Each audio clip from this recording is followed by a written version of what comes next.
Well, the New York Jets just might be the worst team that money can buy. We got all that and much more on today's episode of Locked On NFL.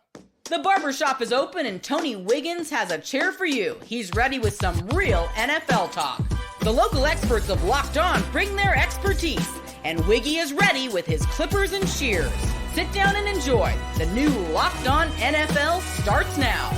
Locked On Podcast Network. Your team every day. What's going on, NFL fans, and welcome into another episode of Locked On NFL, your double daily dose of the biggest stories around the National Football League, brought to you here by our local experts here on the Locked On Podcast Network that know your favorite teams better than anybody else. We are your hosts today. Tony Wiggins is out. I am Ross Jackson at Ross Jackson Nola on your favorite social media, and we're joined today by Julian Council, one of our Locked On NFL experts. Julian, welcome in to the barbershop with the bald bearded barber today. I was about to say, like, what are you doing in the barbershop, Ross? Like, when was the last time you went to the shop? Maybe you want to get that beard and mustache trim, but you can do that at home. That's about it. You're just the guy who just goes in there to hang out, hear all the sports opinions, try to throw things crazy, selling those old DVDs, the pirate DVDs. Always selling the old DVDs. That's you, man. Like, that's the only reason you have to be in the barbershop. Because I'm just trying to figure out what's going on. I'm saying, I'm still out here with my I'm going to get you sucker CD bootlegs, trying to get them about my trunk. So that's what I'm here for. No, we appreciate you very much for joining us and for making us your first listen of the day every day here on the show, which is a proud part of the Locked On Podcast Network, your team every day. Today's episode all about the teams that are looking great, the teams that aren't looking so great, and the quarterbacks that are making waves in the NFL. The Bengals season looks to be circling the drain. Can anything save it? We'll take a look at the Chiefs and who the top contenders are to knocking them off of their 7-0 pedestal here after Week 8. And we're going to kick everything off with the New York Jets, which might be the worst quote-unquote super team we've ever seen. And today's episode brought to you by our friends over at Game Time. Download the Game Time app, create an account, and use that promo code Locked On NFL for $20 off of your first purchase. Terms apply. Julian, how bad are the New York Jets, man? Because they look awful. I, for one, am shocked that the New York Jets turned out to not actually be Super Bowl contenders. Who would have thunk that the Jets weren't that team after bringing in Aaron Rodgers, firing Robert Saleh desperately 3 weeks ago, bringing in Devontae Adams?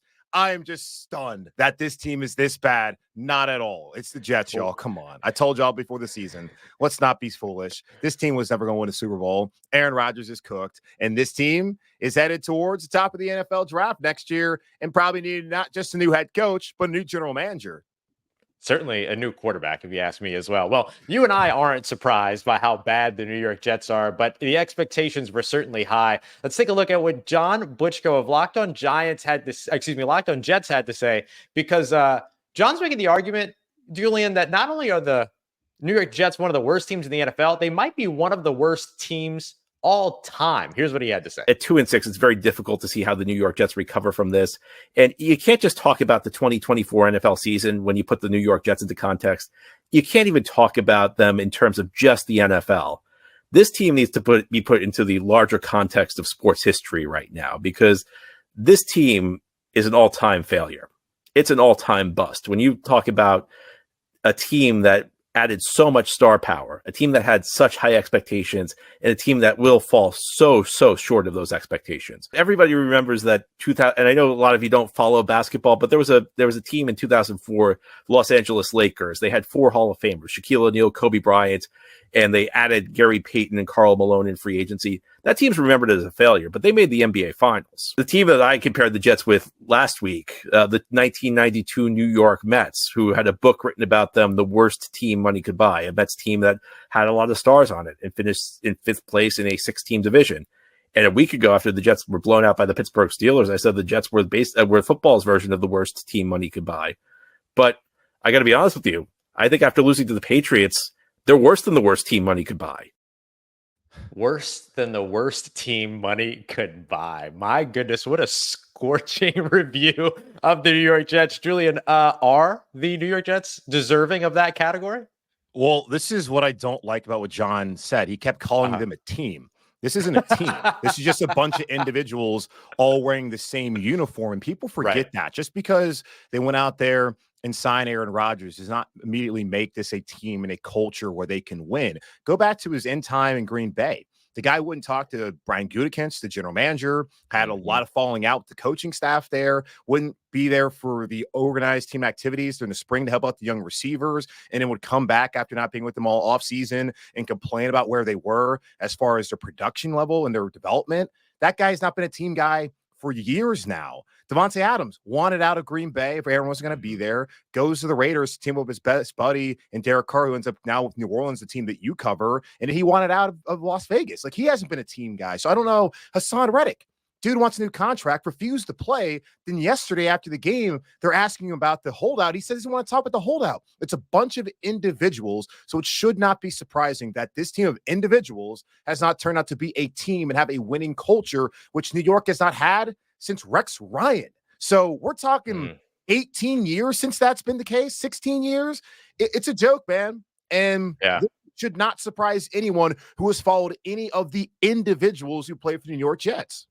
Outstanding outlook at that team, Julian. That's a great way to look at it, right? You can put all these guys in the same colors. You can put all these guys on the same field, but it doesn't necessarily mean that they're playing for one another. Feels like a lot more finger pointing than accountability when it comes to the New York Jets.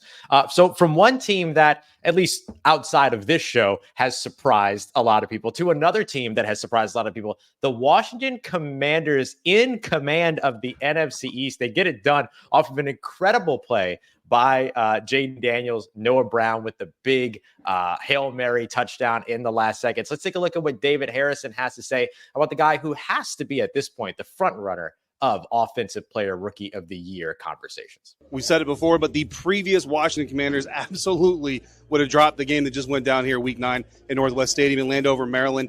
18-15, the Washington Commanders pull out an unlikely, nearly impossible win at the end of the game. It looked like number 1 pick Caleb Williams was going to be the hero of the day, leading the Chicago Bears back in the second half to take the lead with less than a minute left in the game. But with just ticks left on the game clock, Jayden Daniels, Hail Mary, 52 yards, finds the hands of wide receiver Noah Brown, and the Washington Commanders are 6-2, still in first place of the NFC East division. Never been in an environment like this one, so it's going to be a lot of fun. Make sure you come through for the Locked On Commanders podcast for more, part of the Locked On Podcast Network, your team every day. What a flip in the nation's capital when it comes to the football team, at least. When you look at Jayden Daniels, does he have to be the guy right away that is the odds-on favorite at Offensive Rookie of the Year? I mean, absolutely, since this has become a quarterback award for sure, and he's been outstanding. And if you look at the decision the Bears made, it feels like they took the wrong quarterback. I said it a couple weeks ago, just joking with Lauren Cox when doing the crossover when the Panthers were facing the Bears, and the Panthers are the reason why Chicago even had the number 1 overall pick. But clearly, through the first 8 weeks of this NFL season, Jayden Daniels is far and away a better player than Caleb Williams is right now. Will that be the case at the end of the day? Does it matter? We'll find out, but he's been absolutely outstanding. And I think this goes back to guys playing a lot of college football. He started playing back in 2019 under Herm Edwards at Arizona State, all the way till last year where he won the Heisman Trophy. And all that experience paired with a renewed sense of energy there with Dan Snyder no longer the owner in Washington has completely flipped this organization around. And he's just been great. And absolutely, like, if the season's over today, which obviously it's not, he is the offensive MVP as far as the rookies go.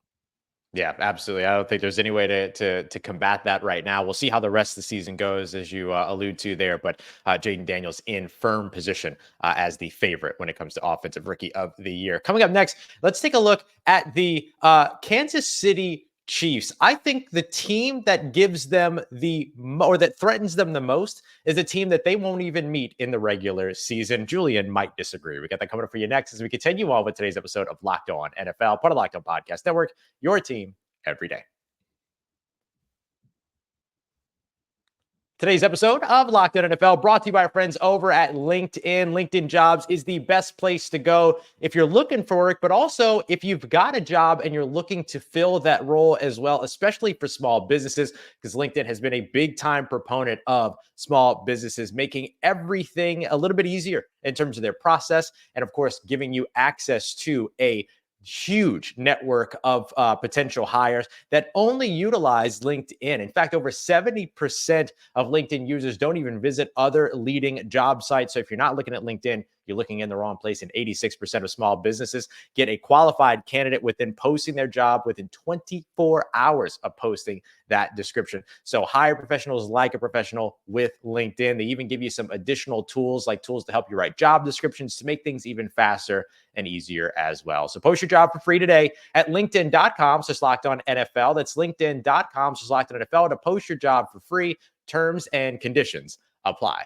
Today's episode brought to you by our friends over at Prize Picks, the easiest and most fun way to play daily fantasy sports. Prize Picks is you versus the house. You and your knowledge of your favorite sports, favorite teams, favorite players versus the house. No mystery lineups, not trying to win a small slice of some big mystery pot of money or anything like that. No.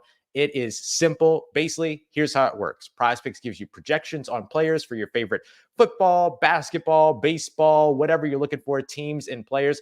You take those players 2 to 6 and choose whether or not they're going to come in at more or less than those projections. For instance, it might give you Cincinnati Bengals wide receiver Jamar Chase, 79.5 receiving yards. You pick more or less. That's it. That's all you got to do. You do that for 2 to 6 players. If you get up to 4 right, you can win up to 100 times your entry back. So download the app today and use the promo code LOCKEDONNFL to get $50 instantly when you play your first $5 lineup. That's promo code LOCKEDONNFL to get $50 instantly on the Prize Picks app when you play your first $5 lineup. Prize Picks, run your game.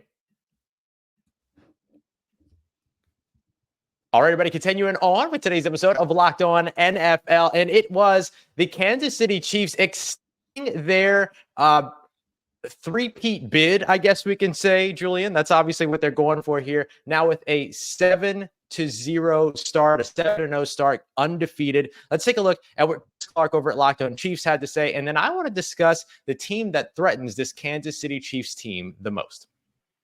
And the Kansas City Chiefs moved to 7-0 on the season with a win over the Raiders, 27-20. Patrick Mahomes threw for 262 yards and 2 touchdowns.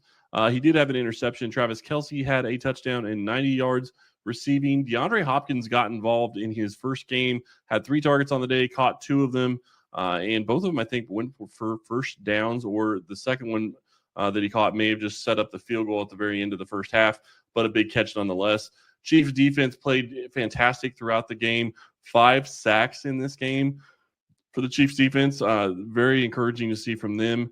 And the last touchdown that the Raiders got was a garbage time touchdown that the Chiefs were trying to play prevent and just not allow 2 scores. Kansas City was up 27-13 with a little over 4 minutes to go in the game. Much more on Locked On Chiefs later. I got to tell you, prevent defense prevents absolutely nothing. I don't know why teams still play this game. But when it comes to the Kansas City Chiefs, 7-0 to start off their three-peat bid, who is the biggest challenger for this team? Who threatens them the most? Because I'm convinced they won't meet their best competition unless they actually mix it up with the Detroit Lions in the Super Bowl. Yeah, and I kind of tend to agree. And this 7-0 start has not felt like the most convincing one. Like Patrick Mahomes, who threw another interception on Sunday, has made a ton of mistakes. But you look at passing success rate, he's 4th in the NFL. So he's still playing at a high level, even though he's not playing at that impossible standard that we've all set for him over the last couple of years based off of, the 3 Super Bowls that he's won and the MVPs that he's won so far. But I like to look at point differential to really know how good teams actually are. You look at Atlanta in the NFC South, they may be winning or leading the division, but they have a -1 point differential. So that's not really a good football team. When you look at Tampa, who's behind them, they're plus 22. But looking over at Kansas City, plus 50. That's not even the highest in the division, Ross. The Denver Broncos are plus 53 at 5-3 right now, and the Chargers aren't that far behind at plus 41. There are a couple teams left on their schedule in the AFC who they're going to have to face. They have to play Buffalo, who's top in the AFC with a plus 84 point differential. They also play Pittsburgh, who's plus 60. And yes, the Denver Broncos, who are above them, got to play them 2 more times so far the rest of the season. But I truly think it's the Detroit Lions who far and away, who have a plus 100 point differential, are far and away the best team in the NFL through the first 7 or 8 weeks of the season. That would be the team that I would think would take them down, but that would require both teams have to make it to the Super Bowl. And I feel honestly more confident about Detroit's ability to do that than Kansas City's. Yeah, it feels like Kansas City's still relying a lot on its defense, but that's not a bad way to win football games. And if you can get things going on the offensive side, especially with the addition of DeAndre Hopkins, then maybe that offense kind of catches up, plays a little bit more complimentary. But I I mean, you look at the Detroit Lions over the course of the past 5 games, they scored more touchdowns than they've thrown in completions. Julian, like Detroit has just been absolutely insane. And so I think that's got to be the best competition or the most threatening team that Kansas City will see. And as you mentioned, that only happens if they meet up here in the great city of New Orleans when it comes to the Super Bowl in February. Let's turn the page here to another quarterback mention. Quarterbacks making waves. You talked Jayden Daniels, the unfortunate waves that are being made by Aaron Rodgers. But how about the waves made by a dear old friend of us over in the NFC South, Jameis Winston, coming in throwing for over 300 yards and 3 touchdowns in relief of Deshaun Watson, as Deshaun Watson's season is effectively over, and lifting the Cleveland Browns to a surprise victory over the Baltimore Ravens. I want to talk Jameis Winston here with you, Julian. Let's check in first with Jeff Lloyd over at Locked On Browns, who kind of summarizes a little bit of what they had versus what they've got. Jameis Winston. We screamed for weeks that we thought there should be a change at the quarterback position. We screamed for whatever change they would possibly throw. Make a change for change's sake. They did. They changed the quarterback. Granted, they had no choice. Jameis was going to go down swinging. And you saw it right away. Throws that we saw Deshaun Watson not even attempting to make in the weeks past. Opting to leave the pocket. Granted, he was pressured a lot. We're not going to deny that. But he wasn't pressured every single down. And he got into the point where he felt he was pressured every single down, was leaving clean pockets, was rolling into passing lanes, and basically becoming his own worst enemy. Jameis Winston, you didn't get that today. Over 300 yards for Jameis Winston today. Something hasn't happened all year. Over 20 points for the Cleveland Browns. Something that has not happened all year. This is why, me personally, I wanted Jameis out there. Boy, I'll tell you, there were a lot of people in Jeff's shoes that wanted Jameis out there. And I said before the season that people were going to be calling for Jameis Winston to be the starter within the first 5 weeks of the season. I think I was right on that. They just didn't actually make the change until they were forced to. But I think it's clear to say that the Cleveland Browns, outside of the contract situation, should have gone to Jameis Winston much sooner. Yeah, actually, you were wrong, Ross. I think it was after the first week of the season they were calling for Jameis Winston. I gave too much leeway on it. Yeah, I mean, they wanted it pretty quickly, and I understand, like, based off of how bad Deshaun was, and Jeff's right, they only went to it because they had to, and it's interesting because you wonder where this team would be had Jameis Winston been the starter the entire season, or if they had brought back Joe Flacco, which really was a non-starter after what he was able to do in the absence of Deshaun, just wanting to have the fans not constantly crying out for the backup quarterback there in Cleveland. But it's a team that really has been done wrong by their coach and really by the ownership because they had no choice. When you give Deshaun Watson that much money, you got to hope it works out. But I do have this backup quarterback theory. So a backup can come in a lot of times and look really good that first game. But once coaching staffs across the league get to see what he's doing on tape, and I know we've seen plenty of Jameis Winston, but we have not seen plenty of Jameis Winston with Kevin Stefanski. Now, what does it look like next week? Because typically they don't look as good the next time around. Because I do recall here in Carolina, Andy Dalton lit up the world week 1 or the first since Las Vegas. And since then, it hasn't really been all that great. So we'll see whether Jameis is going to be that kind of spark for the rest of the season. But Cleveland had to make the change because, well, Deshaun was terrible, but also because Deshaun's out for the rest of the season. And we'll see whether Jameis can really propel them the rest of the way. But it feels kind of like a lost season anyways. And an organization like many who are going to be banging their heads trying to figure out who's their next quarterback in a class that doesn't seem to be all that great coming out here in 2025. Yeah, one of the many 2-6 teams across the NFL so far this season. Next 2 games for Jameis Winston and the Cleveland Browns are going to be at home next week up against the Los Angeles Chargers. Then after the bye week, they come here to New Orleans to take on the New Orleans Saints. So it might be a 2-game bump at least over the course of the next 3 games with the Los Angeles Chargers #1 scoring defense definitely going to put Jameis Winston to the test over in Cleveland. But hey, Cleveland Browns fans, they deserve a little bit better than what they were getting. Enjoy it. Enjoy it while you can. Coming up next, we're going to take a look at the Cincinnati Bengals. And sometimes you only need a little bit of time to really discuss how bad a football team is looking. And that might be the case over in Cincinnati. We got that coming up for you next as we continue on with today's episode of Locked On NFL, part of Locked On Podcast Network, your team every day. Today's episode brought to you by our friends over at Game Time, the best place to go to pick up tickets for your favorite events, whether you're looking at sports, theater, comedy, concerts, whatever it is that you're looking for, you're going to be able to find it over on Game Time today. I love using Game Time because you can kind of just sort by city. I travel a lot, so sometimes I'm just looking for something to do on a random, spontaneous opportunity with a free evening. Open up the Game Time app, see what they've got going on in the city. Check out the Game Time Picks, which gives you a curated look at the tickets that they have available, which makes it much easier for you to find your favorite events, and then toggle on that all-in pricing so that you're not taken kind of by surprise by any fees by the time you get in. No other ticket marketplace is doing stuff like Game Time, where they take all the guesswork out of buying tickets. So go and download the Game Time app today, create an account, and use that promo code LOCKEDONNFL for $20 off of your first purchase. Terms apply. Again, create an account and redeem code LOCKEDONNFL for $20 off. Download Game Time today. What time is it? It's game time. All right, everybody, wrapping up today's episode of Locked On NFL with a look at the Cincinnati Bengals and, of course, a look ahead to tonight's action between the Pittsburgh Steelers and New York Giants. Before we get to tonight's game, Julian, I want to start with the Cincinnati Bengals. As someone famously once said, why use more word when less word do trick? That's the way that James Rapine goes in highlighting exactly where the Cincinnati Bengals are. First things first, they outplayed the Eagles in the first half, and they were tied 10-10. And that just can't happen. When you outplay this team that we talked about, had a ton of talent, and I really tried to hammer that home, how dynamic they could potentially be on offense when called upon. And look, this was you're right, the make us believe game. And I think the Bengals made a lot of people believe it. I do, that they're a bad football team. Made a lot of people believe that they were a bad football team. Is that really where the Cincinnati Bengals are right now? We talked about point differential earlier, man, and they got a -1, and they're 3-5, and they've once again dug themselves into a massive hole. And Joe Burrow was saying after the game, he's like, "Well, we got 9 more games left, 7 out of 9. That should get it done. You got to typically win 10 games." They just do not leave themselves any margin for error, and they are in a division that is so difficult with Pittsburgh there right now at the top of the division.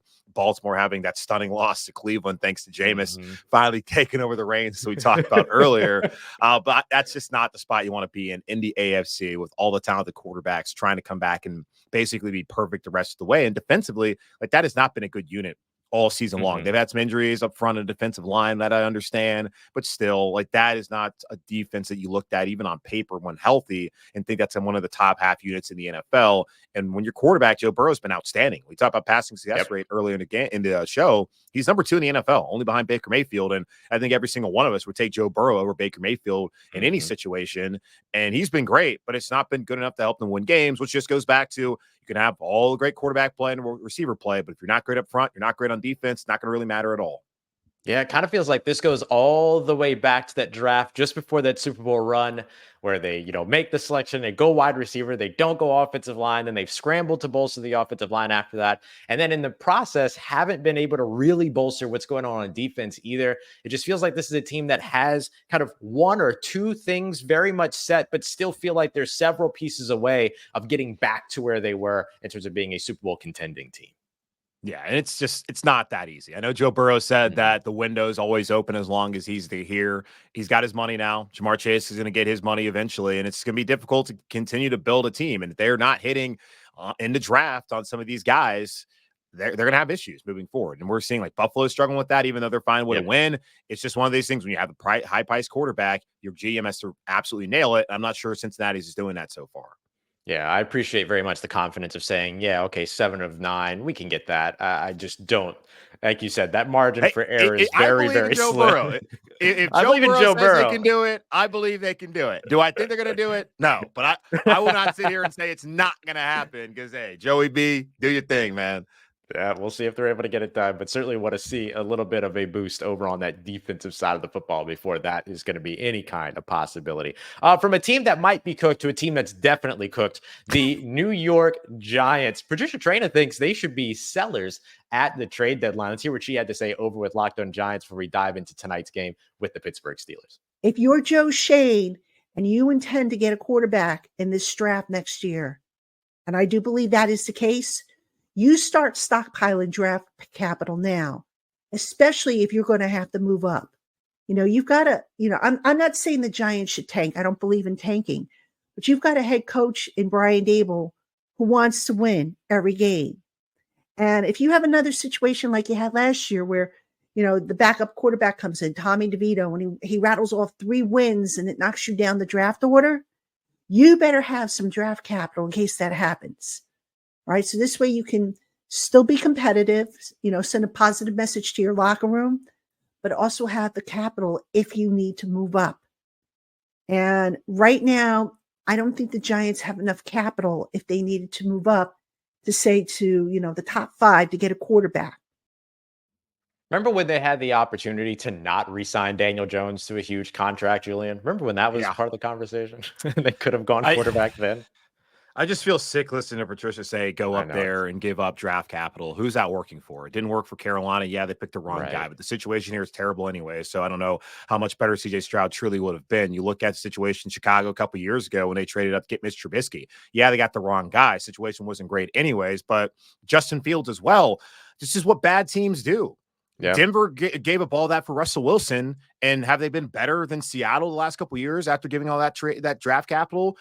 We saw Cleveland trade for Deshaun Watson. Didn't work out. Had it worked out, sure, but Houston still looks like even if Deshaun had been playing as well as Joe Flacco did last year, they still look they were in a better situation. This is not going to be a good team. They're not going to end up being competitive for the playoffs. I did find it interesting that John Mara last week did talk about he wanted to be patient with Joe Schoen, the general manager, and Brian Daboll, the head coach. And I think they should also be patient when it comes to the draft. This is not a good quarterback class, y'all. I don't know how many people out there have been watching college. Quinn Ewers, not that great. Oh my God. You look at Georgia's quarterback as well. Carson Beck hasn't been great, especially in the marquee games. Shedeur Sanders is probably the best player in this draft as a quarterback. And Deion gonna let him go to New York? That's I'm just going to ask that. It's like, this is not the class go chasing after a quarterback, especially by giving up a bunch of draft capital. They got solid defense, especially a pass rush. Just try and build Daniel Jones for the next couple of years, like this year, next. I know you don't want to hear it. Have him be the bridge. And when it makes sense, go get your guy, but don't give up the farm to do it. And by collecting a bunch of draft capital, if anything, build out the rest of the roster, because the only problem in New York is not just the quarterback. There's a lot of problems there for that team as well. Yeah, there's a lot to build up over there. And I think that is going to be a sore spot that's going to be picked at a ton when they take on the Pittsburgh Steelers tonight, who, as you mentioned, are up there when it comes to point differential, who have a fantastic defense and now have that boost of Russell Wilson and what that offense can look like with him at the helm. I feel like this one's going to be an absolute blowout in favor of the Pittsburgh Steelers, who are favored 5.5 at home. Yeah, and think about Pittsburgh. A couple years ago, they decided they want a quarterback in the first round. Did they move up to get him? No, they sat right there and Kenny Pickett fell to them because it was a bad quarterback draft, kind of like the one that's coming up here in 2025. And that decision has not set them back. They got Justin Fields on a trade that made sense. They were able to get Russell Wilson for peanuts, literally, after Denver had to pay everything with his contract and completely messed up that situation. And what do you know? Mike Tomlin, he's figured it out again. That's why he's well compensated, as he told us last week after beating those same terrible New York Jets we talked about earlier in the show. Like that's what smart franchises do. So I appreciate her sentiment. I want to get that guy. But Pittsburgh, they thought they got their guy, but they sat there and got him. Didn't work out, and they didn't have to give up a ton of assets that set their franchise back, which is what's been the case in Carolina, Cleveland, Denver. The list goes on and on.